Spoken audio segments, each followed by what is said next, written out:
guys, and welcome to Tabletop Review. I'm sitting at my tabletop, although you can't see it right now, and reviewing something that you would use at your tabletop. Usually it's probably going to be board, or, as today, card games. Today I'm reviewing the trilogy of games that is the Lost in Trilogy, which contains Lost in Valhalla, Lost in Straya, and Lost in Jurassica. Well, just before I talk about what I think of the games and how what I think of the game, when I give a score and my critique and stuff, let's head to the table and see how they're set up and played. Alright, here we are at the table, and let me quickly show you how you set up the game.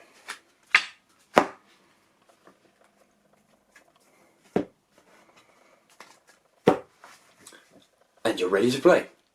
Well, actually there's one more step in it, because the entire game is all about finding these power switches. You want to find 3 of these. The first person to find 3 of them is the winner. So you want to put in 3 of them for every player. So let's say it's a 3-player game. 1, 2, 3, or 9 in total. You would mix them in to this pile here called the Explore pile, and then every turn you would simply draw up 2 cards in total from whatever pile, you know, 1 from this, 1 from this, 1 from this, 1 from this, 2 from this one, does not matter. However you want to draw up the cards. And then whoever finds 3 power switches first is the winner. But what can you find in these piles? Let's have a look. Here's a little closer look at the 3 different piles. We have got Scavenge. Well, actually,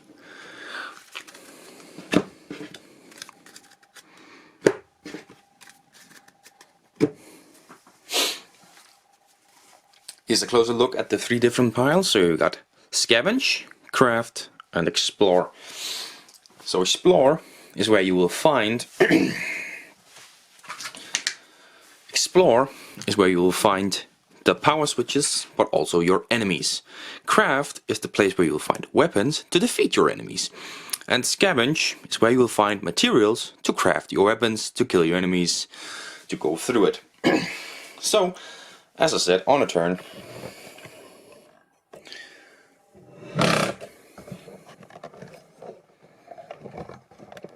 you're going to want to draw 2 cards. You might draw the first 2 from the Explore deck, and you'll find 2 enemies. Simply put those enemies down in front of you in your little pile of enemies. Next turn you might want to draw up another one from here. Oh, I got another enemy. Let me show you quickly how a enemy looks. So, a bit of a fun sort of fact down here. And then how much damage it takes. This one takes 1 damage. This one takes 2 and 1.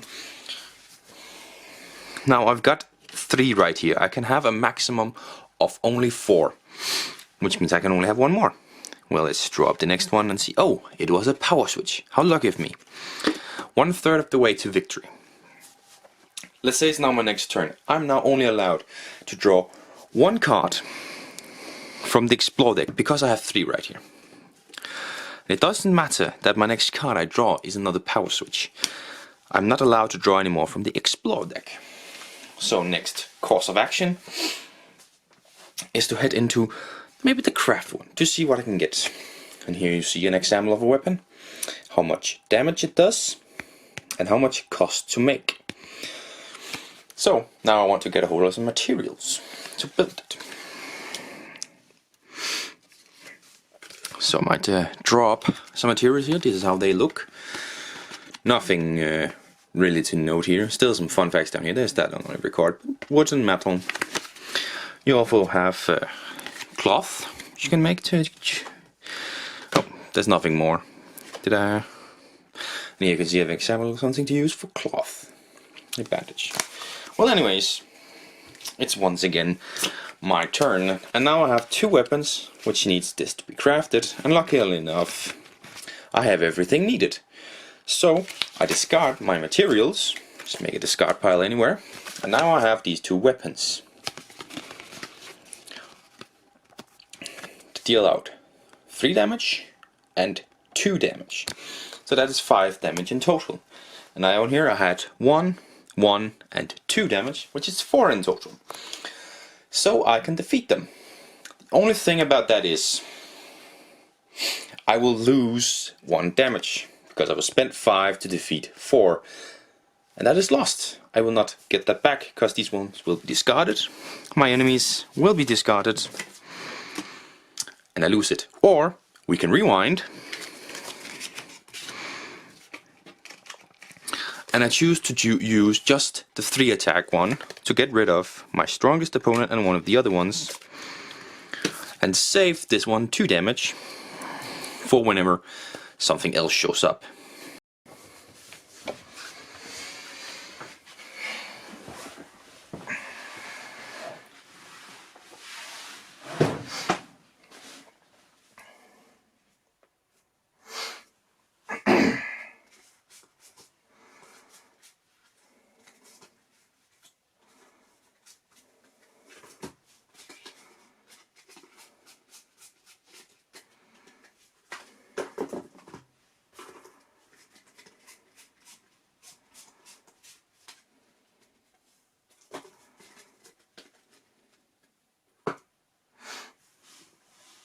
So that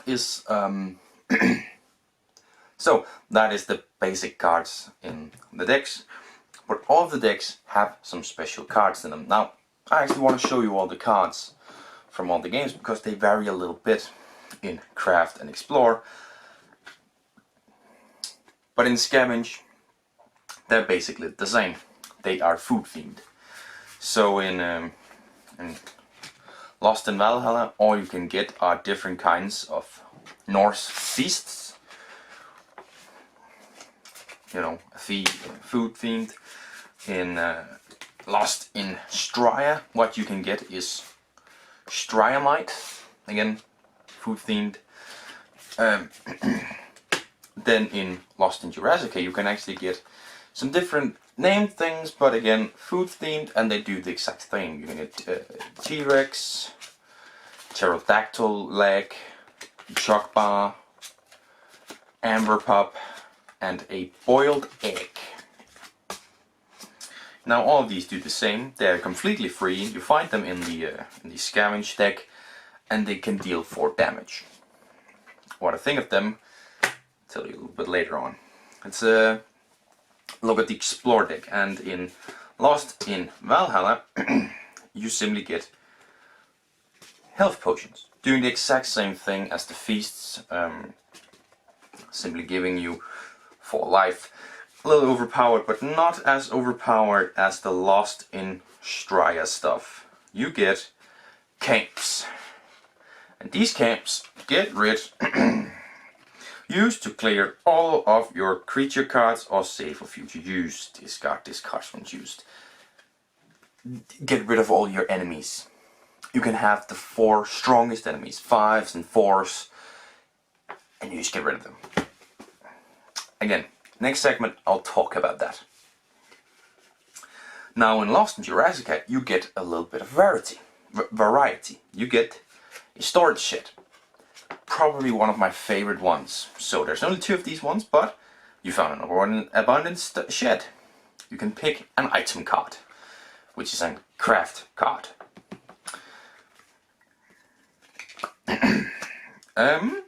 Or there's waterfalls, which is again simply +4. There's a text. You found a secluded waterfall, recover your wounds as you drink and rest. So it's like you rest and you get +4, which means you get rid of your enemies basically for attack. It feels a little bit like there's something lost in the, like you have health and recovery. And the final one is craft, because this one becomes a little bit different. Now one thing I want to mention is that it is only called the craft deck in Lost in Jurassica. In the other ones it's simply called item deck, or items.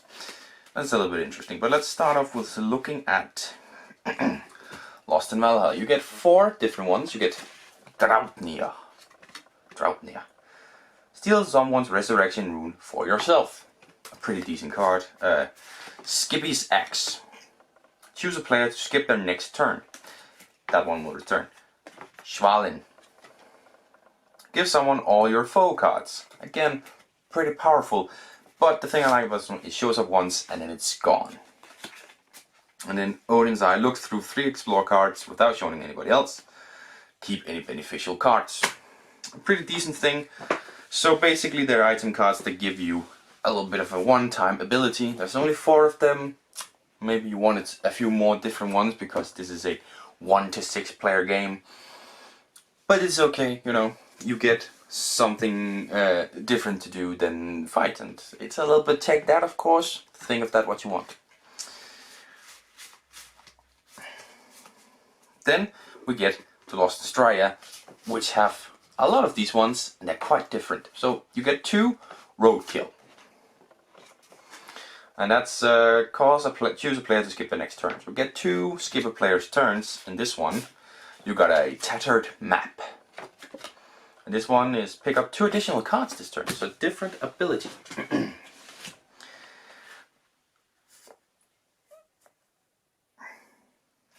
And then you have something interesting. Not this one, I was wrong about this one. But you have something you can craft, a rusty trap. Give someone all your creature cards. This card, this good. What I like about this one is you craft it. The other ones you might be been able to craft as well, but you craft this one and you get an ability instead of an attack option. An interesting ability as well. And you also build this next one, a backpack. Store this card in your player once crafted. A backpack allows you to pick up an extra scavenge card each turn. So you build this one and you have an lasting throughout the rest of the game power. That I think is very interesting. But again, let me talk about it in the next segment. And finally, you can build a camp, which I think all of the camps should have been. Whatever. You can build this one and it does the same thing. Get rid of your... Maybe you should use a little bit more because it's very powerful, but whatever. So those are some of the special cards that you will find in these decks as well. Depending on the game, of course. And of course I'll talk about what I think about it when we're back up top. Which I think we should go now, because there's really nothing more to explore than playing the game. I think I've rambled on a little bit too long. So let's head back up and head back up to my final thoughts. And there we go, that is how you play the game and set it up, of course. Well, all of the games plus the little bit of extra knowledge that I wanted you to have in it. Now I got my notes over here, so I'll probably be looking that way a little bit just to make sure I say what I want to say. Otherwise I'm rambling on. But let's start with the setup. It's obviously incredibly easy. The only step, well, difficult step, I don't know, is splitting up the amount of cards. I get it. I like that they're putting in the amount you need to win per player, because it means that you don't really risk running dry of them, and there's not too many in the deck compared to the amount of players. Well, unless you're playing a lot more players. But it will make sure that there's not too many in the game, and nor too many in the deck, to make sure that it doesn't go too far. But that's a little bit of gameplay. But setup is obviously very simple, and that's lovely for a game like this. It needs to be simple and easy, and just like that. And the way I package it, basically just flip it out the box and get ready. So setup is actually a thumbs up for me. Very good. Now let's talk about the gameplay. Now the overarching gameplay for all 3 games is obviously very simple. Just draw 2 cards in whatever way you want. I do like that they give sort of this illusion of choice and strategy, because you know you're sitting there like, oh, am I gonna, or also a little bit, you know, push your luck, the illusion sort of it. It's like, am I just going to go for explore deck and then when the time comes go craft or whatever. But it's sort of just an illusion, because in the end it doesn't really matter. In the end you're lucky or you're unlucky, you win or you lose. You know, maybe your friend will get stuck with a bunch of too many enemies and just not get any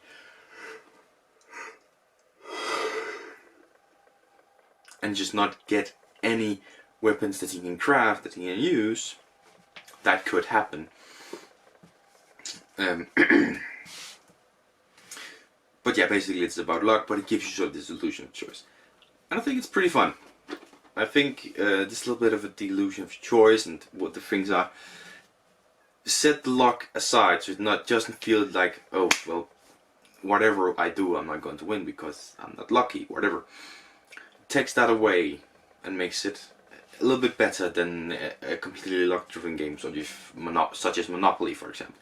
So I do enjoy them. I think they're pretty fun to play. But where I think their strength lies is in a younger audience. They say 8+. I think I'm going lower than that. This is definitely where you should play them at, and I think there's a lot of choices within the games, talk about that in a second, that go towards a young audience, younger players, that sort of thing. But let's talk about a little bit more specifically each game of some of the gameplay choices and stuff. So let's start off with the first in the line, Lost in Valhalla.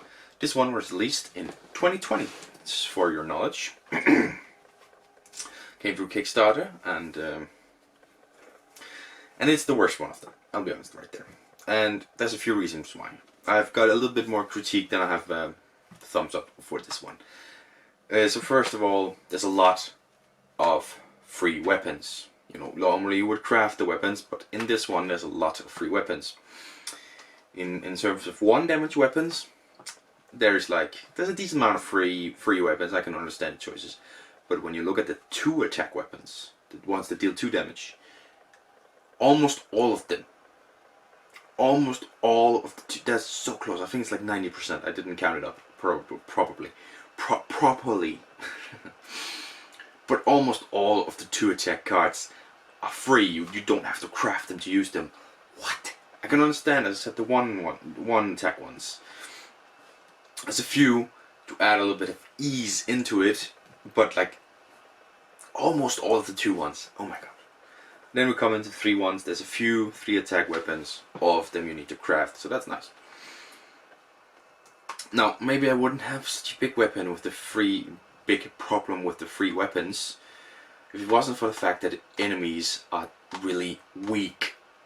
They're 1 HP or 2 HP. That's it. It feels a little off when you see Thor and he's just a 1 HP. Or is he one of the 2 HPs? I can't remember. But it seems weak for him. Like he would be, if you draw him, it's one of those where you're like really unlucky and he's like 5 health and he's gonna clock up. And he will probably always be there because you really need some weapons to defeat him. But when there are 1 or 2 weapons, I like that there's 3, one that can wipe multiple, no matter if you have the strongest or not. I like that. But to have almost all of the 2 attack weapons, which are guaranteed to kill the strongest opponents, that takes away. That's a negative. That's 2 negative right there. Again, if there hadn't been that many free weapons, the weak enemies wouldn't have bothered me as much. If there wasn't as many free weapons, the weak enemies wouldn't have bothered me as much. Did I just repeat myself? I don't know. But you know, if one of them had been different, the other one wouldn't annoy me. But no, they're both like that. Then we have the health potions and the Norse feasts. I think that's a good idea.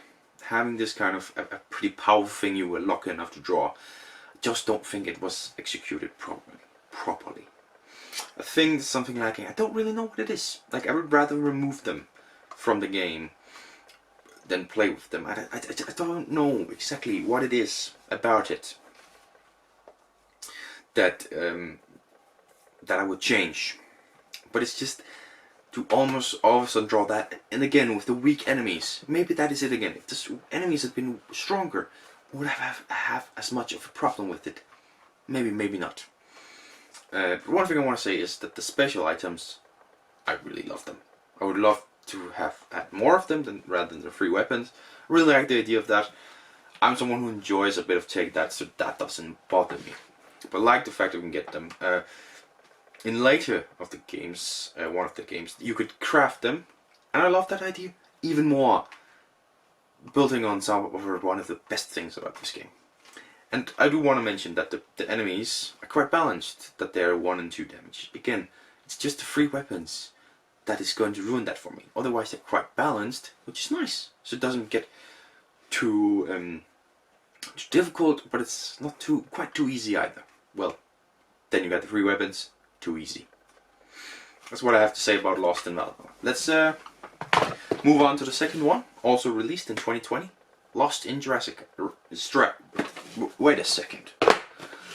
Lost in Straya. That was the second one, released in 2020. And also through Kickstarter. Actually, I backed this Kickstarter before I'd even received Lost in Valhalla. And I'd barely gotten around to playing Lost in Valhalla before I backed Lost in Jurassica. And I immediately saw these problems with Lost in Valhalla. I still took the risk. And I'm happy for it. But anyways, let's talk about Lost in Straya. This one, there's almost no free weapons. But then one of the expansions that I have for it comes in and ruins that. That expansion adds a whole bunch of 2 damage weapons that are all free. But the other expansion doesn't do that. It adds more weapons that you need to craft. It's just the expansion that kind of ruins that it's really getting what the frick? Well-rounded. I can't remember the word. What the hell? But well-rounded in terms of the strength and the freeness of the weapons. And then just that expansion. Too bad. Otherwise, it's already better on that one. The enemies, there's also some strong enemies. We got now 3 and 5 health enemies, which is nice. There's not too many of them. You balance it out. Balanced, that's the word. It's more balanced with the weapons, that's the word. And again, the enemies are as well a little bit more balanced. It's a little bit less of the totally weak 1 health, but still not too many of the stronger opponents. A bit more balanced, adding a little bit of difficulty because you can get the stronger opponents. Really love that. I do, however, think that the weather calamities you can get, I think it's an expansion or whatever, and the camps is missed opportunity. You know, a storm, a dust storm, a freak flood, whatever.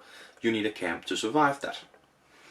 I've loved it if it had been that. I mean, I know exactly how to implement it. You need a camp to get rid of these ones. It doesn't like damage anything. It still works as an opponent, but you need specifically a camp to get rid of it. And maybe it like does something. Like if you're in a dust storm, you can only draw less cards. If you're in a freak flood, you can have less opponents. I don't know, you know. It becomes difficult for you and you need to get a hold of a camp. This would change up the game a little bit, and I think really make it a lot more interesting. Also, although it would really go into the luck, because you might get 2 of these weather calamity things and just not be capable of drawing a camp. So maybe it's not quite balanced, but I really like the idea of it actually. Then there's the Straya, which is the same as the feast before. There's too much of it. Again, it's the thing I thought about. Maybe if there was a little bit less or something. It feels a little bit less problematic because the enemies are stronger, but I still think there's maybe too much of it. There's like 5 of it. I think there's maybe too much of it. And then you have the camps. They're OP as frick. Get rid of all your opponents. You can have the 2 5s and the 2 3 health ones. Ignore that. And like that, they're gone just because you were lucky with the draw. I dislike that. But I really love. You can build a camp, obviously, one of them. They just needed to do that with all the camps, and then they would be really good. A little bit more expensive to craft, maybe. But you need to craft if you want a camp. Mix it with the weather one. That's a really brilliant one.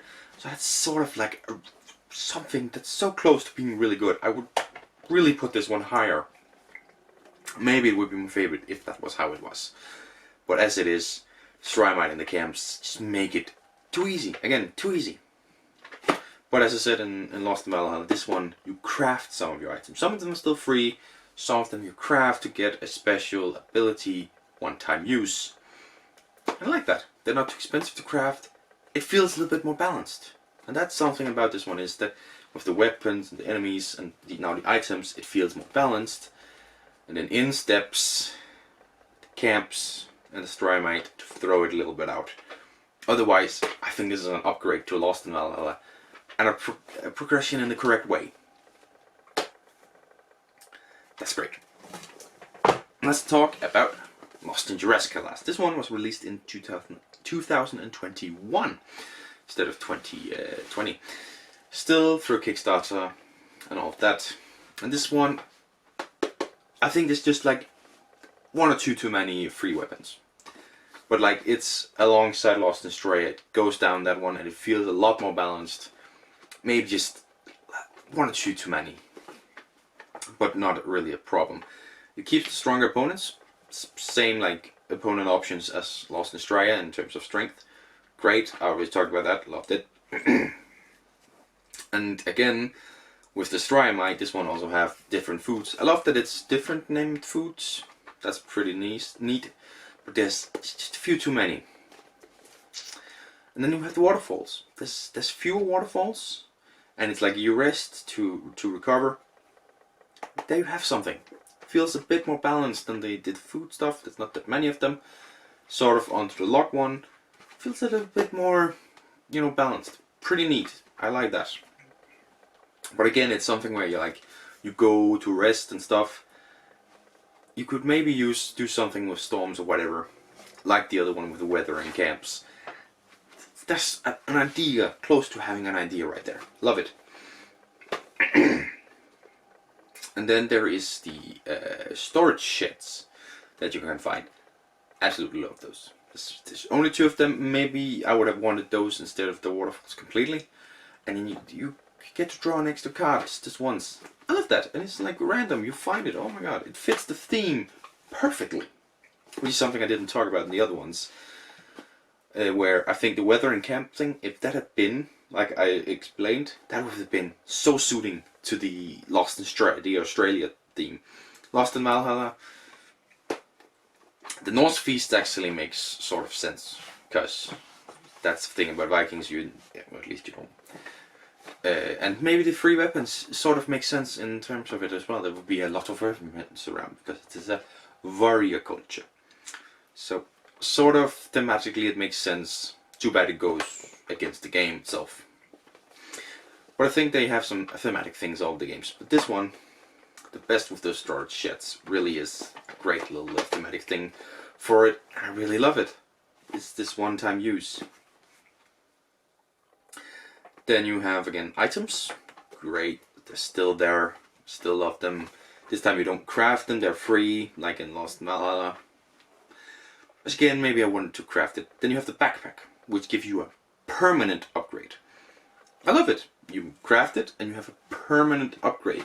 That's really great. The only problem is there's only one of them. So again, if you're lucky, get it, craft it, and now you have a permanent advantage to of your opponents. If you want to, what is it that you get to draw from scavenge or the craft? I can't remember right here and right now.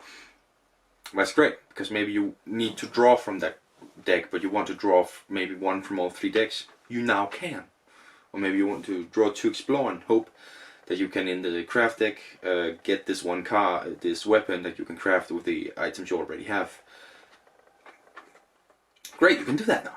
It really gives you an advantage, and I would love to see just a couple more in it, so more opponents could be in on it.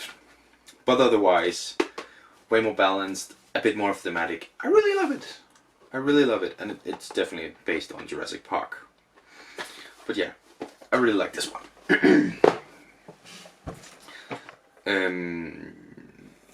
You know, I lost the train of thought, something I didn't write down as I was talking here that I wanted to say about them. Oh, yeah, it's right. As I said, there's a few things in I talked about in Lost in Straya, Lost in Valhalla, a little bit Lost in Jurassica. There's like something that could bring it just up a notch, a little bit in like difficulty, and something maybe a little bit more for the older generation. But it feels like there's a few ideas that didn't get completely capitalized on that you could have easily made a bit more of. That's annoying to sit and play when I actually really like these games. I think they're really fun. But then you just have those few things where it's like, oh come on, you didn't even change it, you just need to add something. Come on. That's annoying. Definitely it's there for the youth. That's young players, right? 8 and up. I think we need to play at 6 or 7. It's definitely what it's aiming at, and that's where a lot of these decisions come in. I love the change from Lost in Valhalla to Lost in Straya and Jurassica with the enemies and the weapons. I don't think that takes away from it being a game for younger players, but makes it so that, you know, parents can have a little bit more fun with it. But it's definitely a game for younger players, definitely. I still think it's a decent, like, filler game. If you're playing some really difficult games, you just want a little stupid luck-based game, I definitely think these games are it. Or maybe if you want a quick game before bed, I think these ones are really good as well. Maybe there's some other ones you can recommend, but I think this would be really good. So that's talking about gameplay and what I think of the gameplay. As a filler game and before bed is based on the filler on the gameplay. Now let's talk about the components. You might have noticed, let's grab it. The Lost in Valhalla comes in a different kind of box. I hate this box. It's a slide out box like this. The cards in here, and they immediately get a little bit folded around, as you can see. That's something that I hate. I can't live with it. That's terrible. But that is the kind of box he was capable of making in his first Kickstarter. After the semi-good success, he was capable of making boxes like this that flip open. And personally, I prefer ones where you remove the lid completely. This one's only flip. It's a minor thing. I prefer to pull it off. That's a minor thing, but definitely a way better box. Another thing that's a little bit annoying. You use 3 piles in the game. 3. There's 2 slots in here. Let me show you without spilling cards all over. 2 slots. A little bit wider, a little bit shorter. 3 slots. Amazing. But as it is, that's a little bit of annoyance. Again, a little bit of annoyance that it flips over instead of pulling off. But I think these things are just growing on me personally. This is perfectly fine. This is what you see in so many other these small card games where it's, you know, sorry, this tiny little box, 2 spots, bam, all the cards. That's nice. Let's talk about the rulebook real quick. They all sort of look like this. We start from here.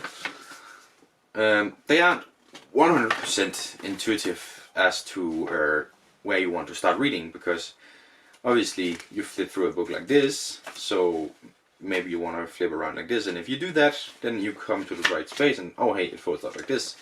But maybe you'll grab the first page and be like, oh, it flips on to here and start here, and then you start from the back. So it's not 100% intuitive as to where you need to start reading from, but if you fold it all out and quickly look and like, oh yeah, okay, it's definitely from this side.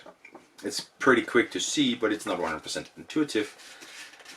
And I just kind of hate this fold out one. I dislike that. I want pages, I want to flip through, and honestly I want that in all the games, or just one folded out to one piece of paper here, and on the back side you have text. I know some other games that have it like that, and I prefer a little booklet, but that's way better than this. I honestly do not like folding it out to that many pages double-sided. I don't enjoy that. And at the same time, when I say not completely intuitive, okay, yeah, no, it is. Like if you flip it around, I was about to say maybe you would want to go from here, but no, obviously you flip around, read from left to right. So that's just me being silly in the moment. But a fine rulebook. It quickly explains how you play the game, adds a little bit extra, and some nice artwork throughout it. So it's a fine rulebook. I just wish it had been done better. You know, what is that, graphic design or whatever. That's a little bit of a minus on terms of that one. In terms of the cards, I like them. They're good quality. I think you can find better quality, but in terms of these small card games, these cards, they are perfectly fine. Adequate to shuffle. I'm not someone who's kind of bad at shuffling normally. And these ones slide through, they're kind of slippery enough to slide through each other, but not out of your hands. So, good quality cards, and honestly those are the most important thing, because this is a card game. You're 100% on the cards. They need to be good. And they are. They are good. So no complaints about the cards. Only the minor things that I'm personally against. Otherwise the cards are the quality I would expect from a small card game like this. Good enough. Now, Question: does it lie to you? It's a little thing where I'm going to look at these at the bottom. 20-minute average playtime, 8+ ages, 1 to 6 adventures. Is that accurate or not? Well, the 20-minute average is pretty accurate. Like, I think it's between 15-20 minutes whenever I've played it. So, basic, very accurate. Accurate. That's where the thing where you add signal or whatever, signal or just power switch or whatever per player. So you have 3 for each player. That makes the time go up. If you had all of them in all of the time, it would be way less if you were 2 players than if you were 6 players. So it really it balances it out. It balances out itself in terms of the playtime that way. 8 and up, as I've already stated. 6 or 7 if you've introduced a child to gaming before, maybe even 5. It's not that difficult. Maybe just remove the items, you know, because then it's just text in one corner that you need to worry about, or the symbols. And then all of a sudden you have a game that your child can easily play. Or, you know, storage chest or whatever, you know, the things with text, so it's just numbers and symbols, and you can play way younger. That's such a simple thing. And when you say up, I don't think a group of only 30-year-olds are going to enjoy this game that much. I think it's like children and adults will enjoy it together, because the adults love that the children are enjoying themselves. That's sound a little bit weird, but I hope you understand what I mean. So, you know, that's like, it's a family game, let's say that. 1 to 6 adventurers. Well, due to the fact that you have the limited amount of victory token things, then obviously, yes, you can only play 1 to 6. But honestly, I'm pretty sure I've played it where we were 8 or 9 sitting around the table, and it went perfectly fine. We could have, of course, have ended up in a situation where nobody could win because of the power switch or resurrection rooms. I can't remember which one we used, because they were all out. Then no one can win. Oh god. Luckily that didn't happen. If it happened, that would have been on me. 100%. I allowed that many players to play, and I should have known better. But I think you can easily just add some more resurrection rooms or whatever to it. Some rules about shuffling discard piles around. You can play more players if that's what you want, I'm pretty sure. But no, I would say it's fairly accurate in terms of what it says down here. It's fairly accurate. Only the age one is the only one where I'm like, you can go younger. So it does not lie to you. So a quick summary. What do I want to say in a quick summary? Lost in Valhalla was made too easy and too much for children, whilst Lost in Jurassica and Lost in Straya fixed that, but failed on a few other golden opportunities to become something more than simple luck-driven card games. So yeah, a lot of choices in these games were made for the ease of play for the kids. Younger audience I've written, but kids. But I would say it's still fun. It can be fun for an adult. I don't think a group of players, unless it's like they've just played a really heavy game, this one might be good.